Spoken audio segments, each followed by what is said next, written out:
everyone, welcome back to my channel. My name is Renata and this is Running and Style. Today's video, I'm going to share with you my day and night dress challenge pieces, as well as some other projects that I would like to complete during the month of February. Hopefully I can get to it. I think I should because I am on the ball. It is February the 1st and this video is live, as well as the fact that I have ample time to complete these projects. So let's jump into my day and night projects for this challenge. And I have to say, I want to give Elizabeth a big shout out and thank you for reaching out to me to participate in her vlogger tour for this challenge. I will be making Birder Style 8 a 2017 style 111. It is a shift dress with an exaggerated neckline. The first time I saw this dress, I knew this is the one I wanted to make because this chick is holding a java in her hand and I love coffee, and the theme of the day and night challenge is coffee and cocktail. So no brainer, this was a project for Renata. I hope that the design of this dress really complements my body. I've worn a lot of shift dress before, so I'm not worried about that. I think more or less my problem is the exaggerated neckline. I'm not sure how it's going to turn out, and that worries me a little bit, but I think in the end it'll be fine. I won't die with that project. But in terms of fabric, I have this really pretty tropical print stretch satin. It is fabulous. It's got great recovery and it has awesome stretch. I think this will make the most fabulous coffee dress in town where I live because it's so bright and it's vivacious, and I mean, coffee and this is going to be the bomb. I love it. I think it's going to turn out really good. I'm just, holding my breath a little bit about the neckline, but other than that, I think it's going to be fine. The next dress is the night dress, which is going to be a cocktail dress. So nobody expects this dress to be like floor length. It's cocktail, more like sipping drinks, dancing, just really relaxing. That's what this dress is all about. I couldn't decide what I wanted to make. I went browsing all over the internet like I ain't got nothing to do, and I found these 4 pieces. So this first one is really a simple dress, and I really like the design, but I don't think that it was ideal for this challenge because for me it's a little bit too long, and when you say cocktail, I'm thinking a little bit shorter, closer to the knee, but that's something that could be someone's cocktail dress depending on the event. But for me right now, that one I'll have to set aside. Plus I wanted something with a little more detail, hence the reason I found this second one. It's got enough ruffles and it's really feminine. It's got the right length and it could work, and I do like it. I just don't have the pattern, and because there's only so many days in February, trying to gather all those ruffles as much as I'm interested in it, I decided nah, not for me with all the other items I have on my to-do list for this month. So I found this third one and she is fabulous. I think she speaks Renata's language. She's got just enough flongs, just enough hug, just enough neckline, and she's got just enough detail to be me. So please, Lord, help me create this thing because I like it a lot. Losing some fabric here on my legs.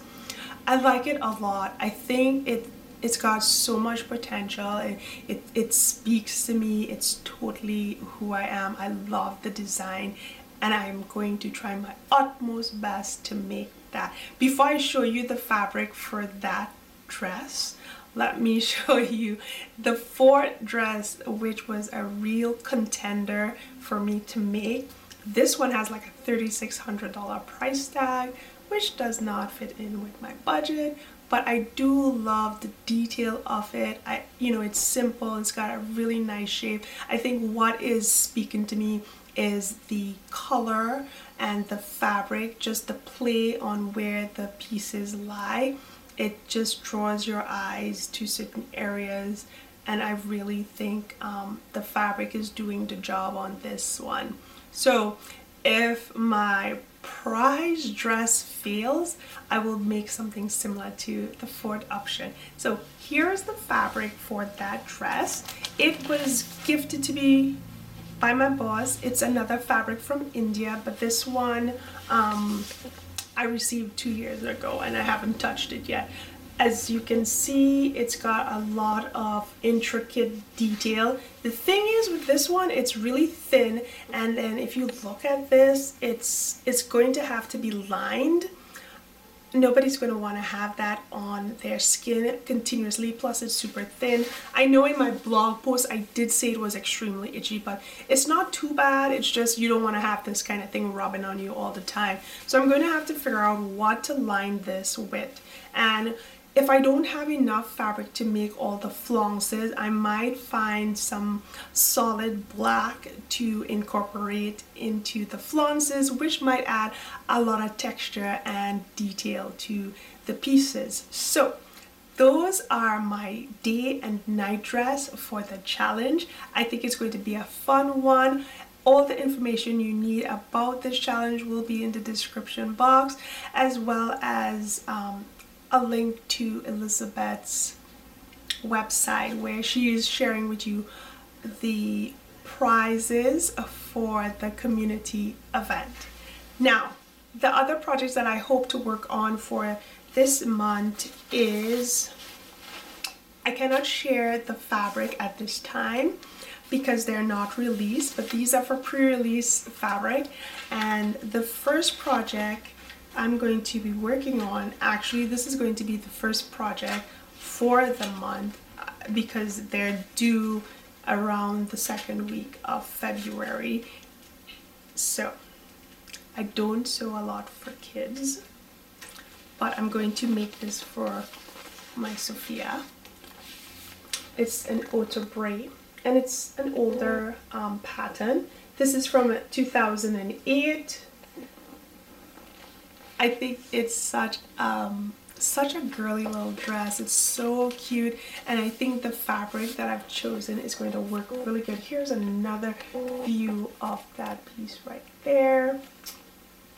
It's just so cute. I love every piece of this design.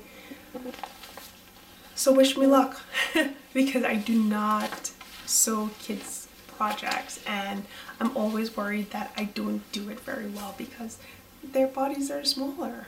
And yeah, I want to make sure that when I complete the project that it fits her really nice and that she's excited to have me make more stuff for her. I think if you have a bad experience with something sewn or it just doesn't look right, you might not want to have anything else made for you again. So my job is really hard over the next week because she is a picky child. The next project that I'm going to be working on, and I've lost my magazine fell.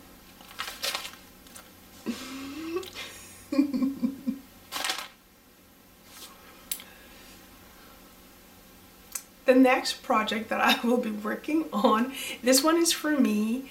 I want to show this, but I'm kind of nervous because it's a vintage, and I'm telling you, I swear, like last 5 videos in 2017 I've said I'm going to make vintage, and guess what?